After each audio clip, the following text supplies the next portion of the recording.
Hvaljen Isus i Marija, dragi prijatelji i gledatelji. Sa mnom je Marijan Almaš, moj zemljak iz Vinkovaca, koji je branio našu dragu Hrvatsku i zadobio teški invaliditet nakon rata. Ali to ga ne spriječava da bude radostan, poletan i prisutan na Marijanskom zavjetu za domovinu. Pa evo Marijane, koliko si dana bio? Najprije uvijek hvaljen. Ja sam krenio od Vukovara, evo ga, skroz do Karlovca i onda sam pauzirao jedan dan da bi došao do Pule i onda od Pule, evo ga, sada do Trsata. Tako da sam, evo ga, 30 dana na putu. 30 dana si na putu? Da, i evo ga, to je krajnji moj cilj, to sam si zacrtao i evo polako, evo ga, kući ide se. Da. Evo, nekad si branio domovinu u ratu, jeli, kao branitelj, dragovoljac, a sada je braniš na drugačiji način, sa molitvom, sa pjesmom, molitvom. Jesi svjestan si da je potrebno? Je, i onaj dio ovoga je bilo jedna vrsta oružja, a sad je ovo puno jača vrsta oružja i taj dio borbe ćemo dobiti i taj dio borbe će se nastaviti dalje kad nas ne bude bilo.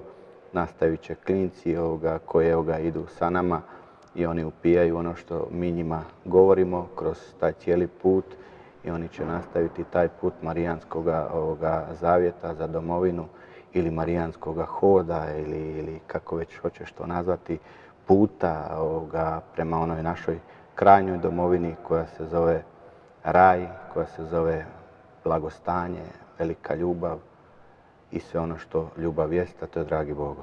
A tamo preko križa dolazimo? Tako da. Tamo dolazimo preko dragoga Isusa koji je bio Božji sin, to svi znamo. I on je dao najviše, a to je rekao i sam u Bibliji, ko da život za svoje prijatelje, dao je najviše ono što čovjek može imati. Da, ti si bio spreman dati svoj život za domovinu u Domovinskom ratu, a danas na drugačiji način prikazuješ i te žrtvice i križeve u svom životu, jeli, koje imaš, pa i na Marijanskom zavjetu, jer sigurno nije jednostavno po najvećim vrućinama. Ne, ali to je žrtva za mlade, da oni shvate tu ljubav, da oni shvate tu vjeru, da oni shvate što mi to jesmo branitelji u biti. A ne ono što mediji govore o nama da smo mi nekakvi kriminalci, već štogodara, nego da mi i dalje volimo svoju domovinu i do zadnje kapi krvi žrtvujemo se za ove mlade, da naša domovina krene naprijed, najprije u duhovnom smislu, a kad krene u tomu duhovnom smislu, onda će krenuti i onome materijalnom blagostanju, tako da evo ga, ta borba i žrtva je bila 1991.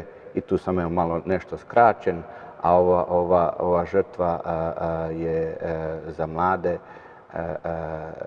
žrtva ljubavi, žrtva toga što ti kažeš sunce prži ili kiša pada, ali ništa nas ne može omesti jer pratimo put ljubavi, put onaj koji je najbitniji u životu.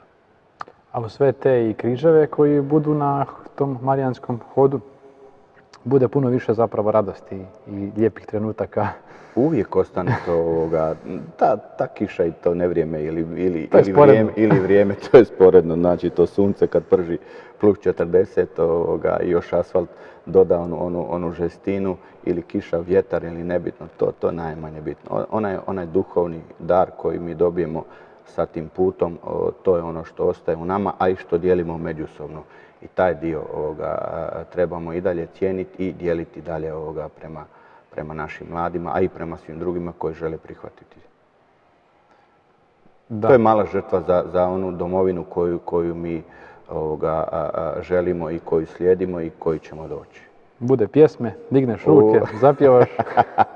Volim pjesmu, volim zapjevati i onda malo se i podigne takozvanom pod navodnicima moral, jer ipak to je umor preveliki, a mladi nemaju iskustvo i onda ih moramo i na taj način podučavati što treba raditi da bi se izdržalo tolike kilometre, 33 kilometra. Nije baš lako na suncu ići, ali velim sve se uspije izdržati zato što slijedimo put, onaj pravi, istinski, a Gospa ispred nas, mi samo nju slijedimo. Evo. I morate i krunicu puta. To znači, što kad se kaže vjera, ja barem kad kažem vjera, onda je to ljubav, molitva, onda znači tu spada krunica, tu spadaju pjesme, Marijine i ono sve ostalo, znači mise i sve ono što ostalo spada uz vjeru i ljubav. I uz Mariju naš narod ima budućnost.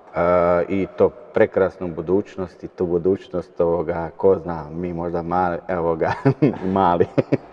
A evo ja sam kratak, mali, mi nećemo doživjeti, ali ima ljudi, bio je jedan mali Ante, tu je sada, a nije više sad, izišao iz dvorane, on je 5 dana od Pule, zajedno sa svojom majkom, došao do Trsata, znači i bude i dječice u kolicima, koje idu, to su one male rute od 11 km, ide se i... Oni će doživjeti, te generacije će doživjeti sigurno. Oni će doživjeti to blagostanje i duhovno, a onda i materijalno. Da. I to je nama želja, braniteljima, i to je onaj cilj koji mi želimo da dođe, a doći će.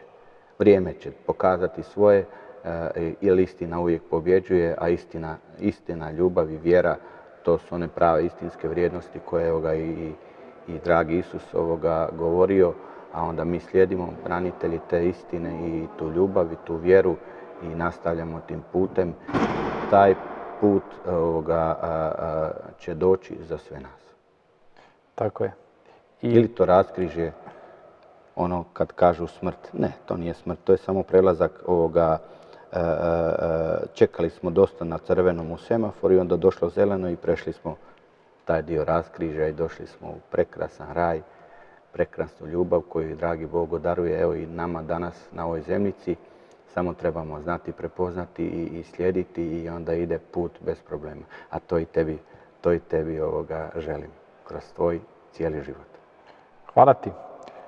Evo, dragi prijatelji, uistinu ovo je nešto posebno, ovo je Marijanski zavjet za domovinu i neka nam on bude poticaj. Da i mi svi molimo Gospin zagovor za našu domovinu, da prikazujemo sitne žrtvice koje nam dođu u životu i ovako i onako, da prikažemo to s ljubavlju za obraćenje i blagostanje naše domovine. I za jednu veću povezanost. Marijanski zavjet i povezuje ljude iz cijele Hrvatske. Povezuje i marijanska svetišta koja se sva obiđu, ali povezuje i ljude iz svih dijelova lijepe naše.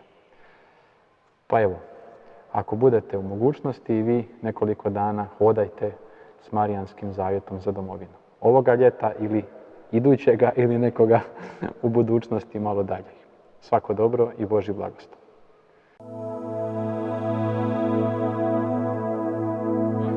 Sve za domovinu i zadnju kap krvi. Za domovinu, vjeru i ljubav. To je naša domovina i uvijek će biti i uvijek je bila. Tako je, bravo. Živjela Hrvatska. Živjela naša domovina Hrvatska. Živjela!